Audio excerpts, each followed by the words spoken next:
Hello and welcome to Developing Developers. In this series, we are building a movie API using Spring Boot. In this video, we will be creating a post endpoint. A post endpoint will be used to create or add new movies to the database. So, before moving on, in Spring, we have three different layers. First one is the controller layer, second one is the service layer, and the third one is the persistence layer. First one, the controller layer, it is exposed to the outside world and it has all the REST endpoints, the get endpoint, post, patch, delete, etc. etc. And that layer or the controller layer is responsible for calling the service, which service to be invoked to handle a certain operation. Then the service layer has all the business logic, and the last one, the persistence layer, it is responsible for saving the data into the database. All the database calls happens in this particular layer. So for adding a new movie to our database, we will be creating a repository. So for that, let's create an interface.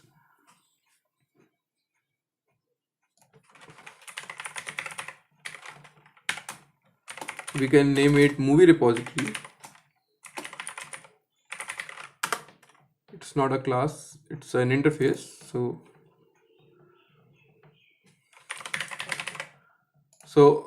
let's say we want to create a function to add movies. So ideally we'll create a function, create movie, and then pass movie DTO.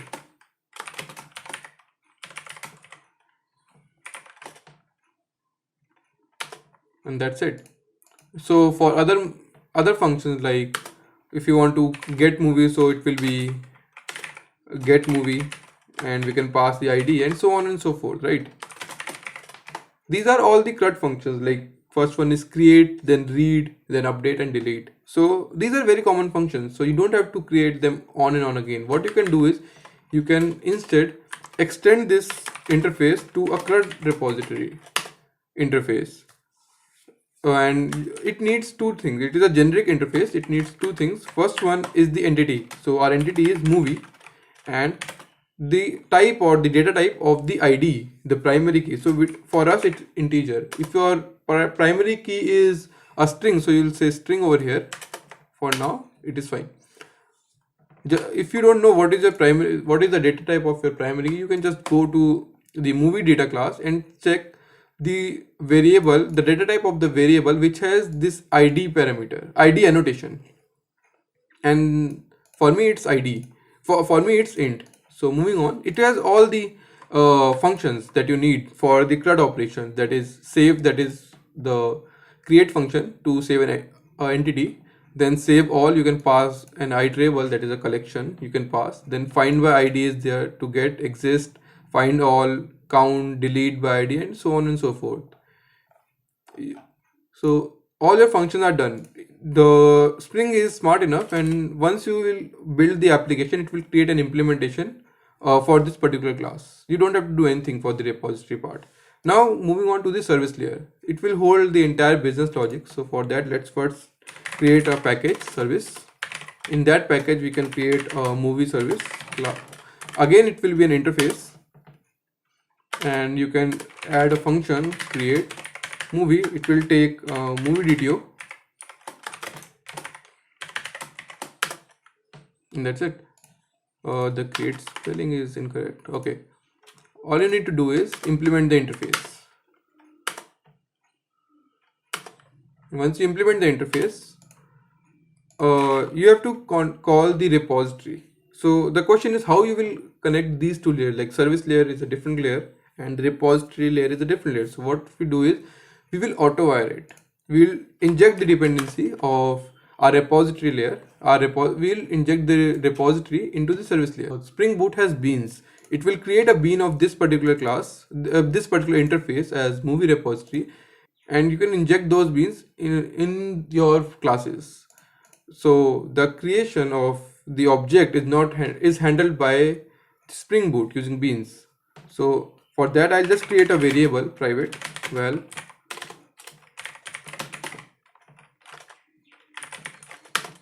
and that's it. Rest everything is handled by Spring. Now all you have to do is you just have to call movie repository, then save, and you can pass the entity. So but what we are getting is movie DTO, but it is expecting a movie. That's the problem. So remember, we created a mapper class, movie mapper class. Now we'll be using this class. So just like the movie repository, we can inject this mapper class. So private val, and you can use this movie mapper dot and pass the movie DTO object.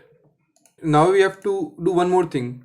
We have to return the new entity. When we are creating a post endpoint or a put endpoint, what we are doing is basically we are updating or creating a new entity. Whenever we are doing this, we have to return the updated object back to the user or back to the calling function.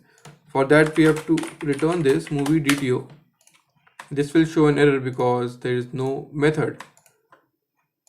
So for that, I'll return a movie DTO, and that should be fine. Yeah. Return. Now there is another problem here. When we are creating a new movie DTO, as you remember, our movie entity, we are generating the ID automatically, which basically means when we are having this, when we are passing the movie DTO object over here, it will have the rating, it will have a name, but no ID will be there.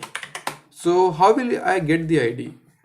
The ID is generated when you save the entity, which means the entity which you will do, it can return an entity. You can see it returns something. So it will return the new entity which will have the ID. All you need to do is this val movie, and you can save it locally and then pass the movie. Since we are passing a reference, once the entity is saved, this movie object will have the ID now.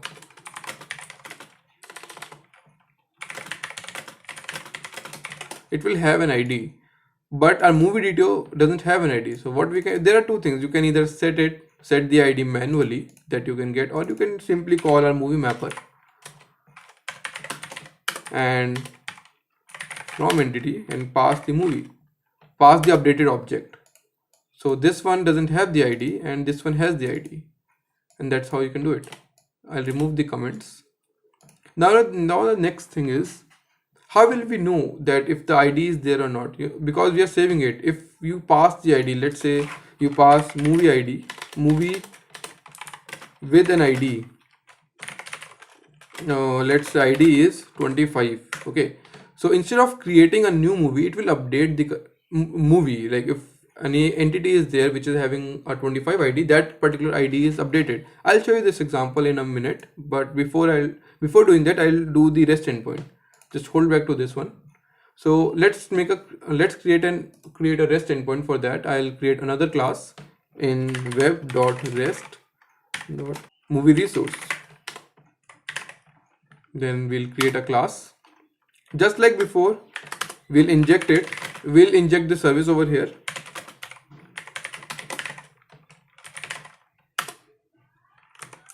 And we can say fun create movie DTO, and it will return a movie DTO. And we can call our movie service dot create movie and pass the movie DTO, and we can also return this object. Now there is one problem over here. How will Spring know that this is a service class, or this is our endpoint or a controller class, and this is a repository class? Once again, where is the repository? This one is a repository. So how will Spring know that? So for that, there is a simple solution. We need to annotate all the classes with the annotation. Like just tell him that this belongs to the service layer. So Spring can create the beans on its own and can inject those beans whenever required. You can see another error over here. It says cannot auto-wire, no beans movie mapper found. This is because Spring doesn't know that we have a movie mapper class and we have to create a bean and have to inject that bean over here. So the simple solution is add hero types, general that you can add to any other class to make it a bean, or you can auto-wire it, is add that component. there are other stereotypes that you can add, that is service, repository, class, indexed. So what you can do is, instead of adding a generic one, and since this particular class belongs to our service layer, so we are not going to use this particular mapper anywhere else. So instead of giving it a generic stereotype, what we can do is we can give it a service stereotype. And once we do that, this particular error is gone, because now Spring knows that movie mapper is this particular class, and we can inject it over here. It knows how to create the bean of it, and it will create a bean once you build the project, it will create a bean, and then that bean will be injected over here. This is called dependency injection. Now again, how will Spring know that this is our controller class? So for that, similarly, we will add another annotation, that is REST controller. Make sure you add REST controller and not the REST controller advice. Okay, there are two annotations, REST controller and REST controller advice. Add the REST controller. And then to inform or to tell that this function is for the post mapping, you can just add another annotation, that is post mapping. In Spring, there are a lot of annotations. It is all about annotations. It reduces the boilerplate code. You don't have to do a lot of coding, because all the annotations handle that stuff for you. If you don't want to do that, you can do everything manually. It's perfectly all right. But involves a lot of coding. Anyway, now our REST endpoint works. It knows that this is a post mapping and this is a service class, and it will work. Let's run the application. And I'll be using Postman for API testing. Let's create a movie. You can see we are getting bad requests. Let's see what's the error over here. Default message source resolvable.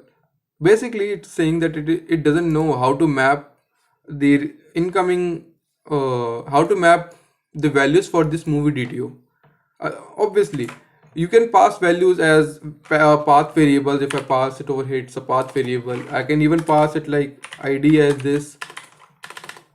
It is a request parameter, and I can also pass values in the request body. How Spring will know that how to get the value. For that, you have to add another annotation over here, that is request body. Once you add and rerun the application, the error will be gone. Our application is up and running, and you can see we got another ID, like ID1. If I send another request, the ID is 2 is there, then 3, 4, 5. You see the IDs are auto generating now. That is how we want it. So now what if I made a mistake? I pass an ID over here. Let's say I pass an ID 4 and gave the rating for a new movie, let's say 2.5, and the movie is new movie. A strange thing will happen. Fourth ID is 4 and the movie entity is updated. Since there is no get endpoint, I can't show you right now, but our movie entity will be updated. So there's a problem over here. If by mistake a user passes an ID, that particular movie or the entity will be updated. That's not what we want. So for that, we can add a simple check in this Spring. We can ideally, if you are coding in Java or you are allowing nullable IDs, what you can do is you can just simply check with dot ID not null and do something. But the problem is we don't have it as a nullable value. What you can do is you can define a default value. Okay, and just make sure that ID is equal to -1, our default value. What it will do, if the value is not provided, it will take the default value. That means if I'm not passing ID over here in my post request, it will take the default value, which is -1. So we are just checking whether the movie ID is -1 or not. If it is -1, we can do something, respond to it. Usually when you see an error, when there is a problem, you just throw an exception. When there is an error in your program, you throw an exception. So I'll say illegal argument exception.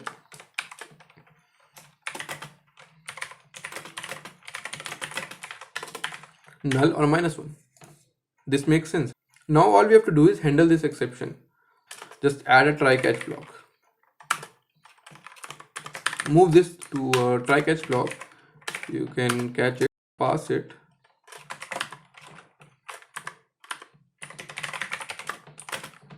Okay. And you can just return, let's say return null. Let's return null for now. Okay, let's make it nullable and we can return null. This is fine. This is a very basic way to handle exceptions. Even better way is create a dedicated class for that, for handling exception. Before moving on, there's one more thing we have to understand, that when you are sending a request or receiving a request, it's not just the body that you send or receive. You send a status, the body, and the headers. So for that we have a wrapper class that we can use, that is response entity class. So all from now onwards, instead of directly returning a value or any particular response, we'll be using a wrapper class response entity and pass the value through that and send the value through that.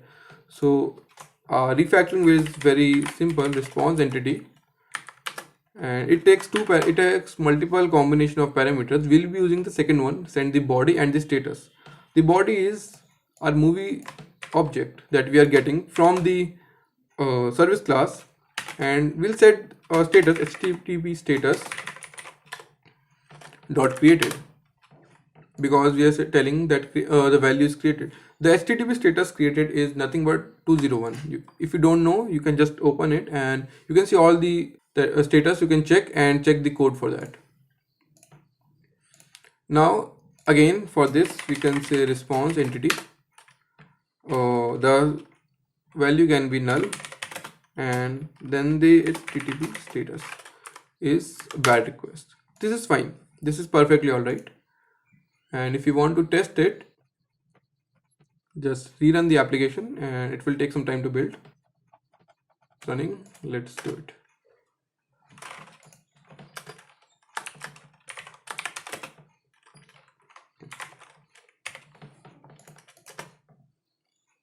Okay, one second.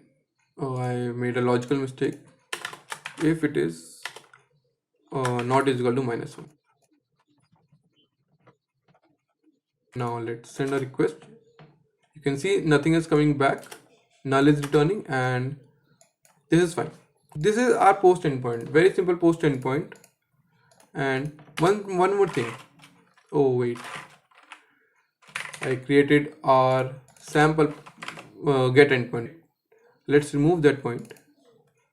Okay, let me remove this, and that's it. Rerun the application. Do you see the problem over here? Just notice the difference between the two responses.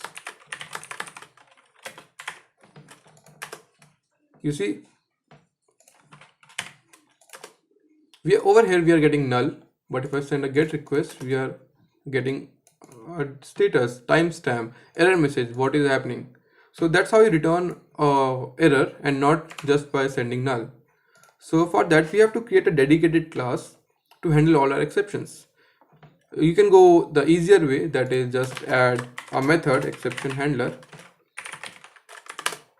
and pass in the exception.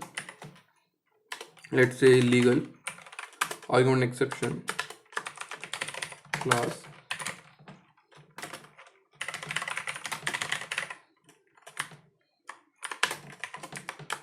and we'll take an exception and exception. And what it can do is it can return a response entity just like before, but it will return string with it. Okay, return.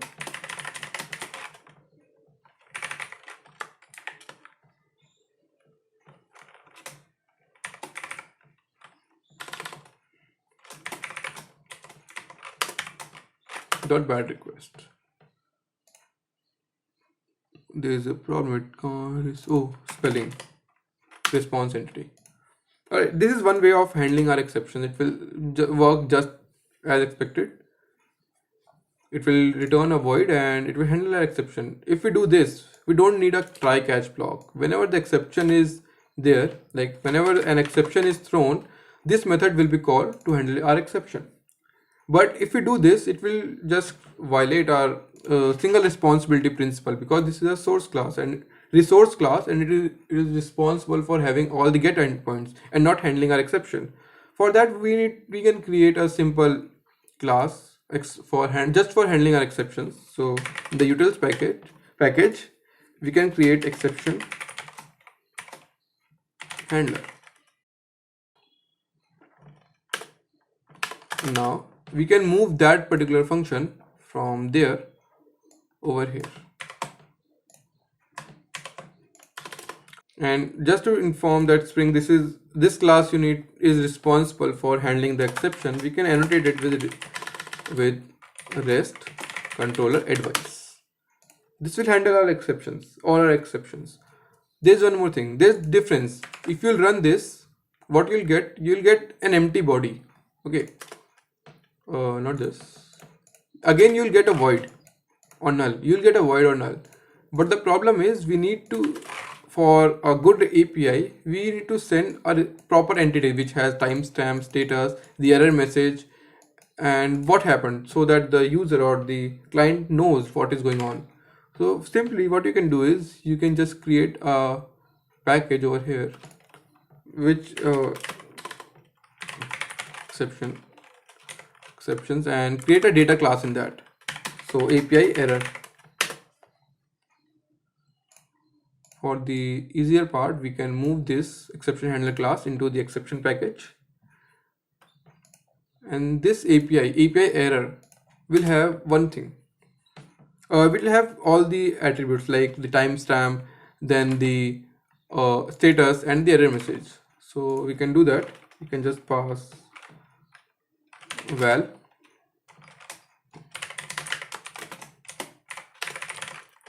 which will be of type string. Then we can have the status, which will be of HTTP status, and then we can have a code we of type int, and it will have a status dot value. Again, ideally we can give default values, that is HTTP status dot byte request. So instead of just sending a string, what we can do is we can return an API error, and you can return an API error with message exception dot message. You can pass the status, like you can pass the status. So what you can do is you can write error and create an object using this.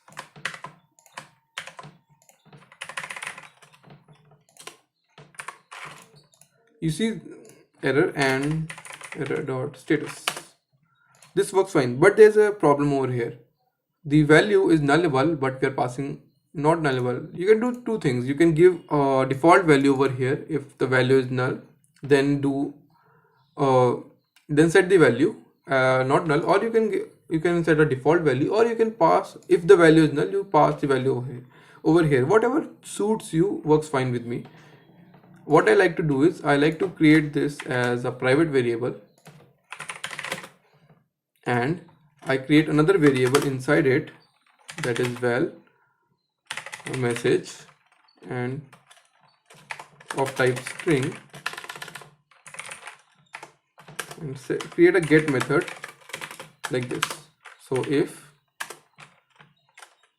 so the value is underscore message or something went wrong, you can do this.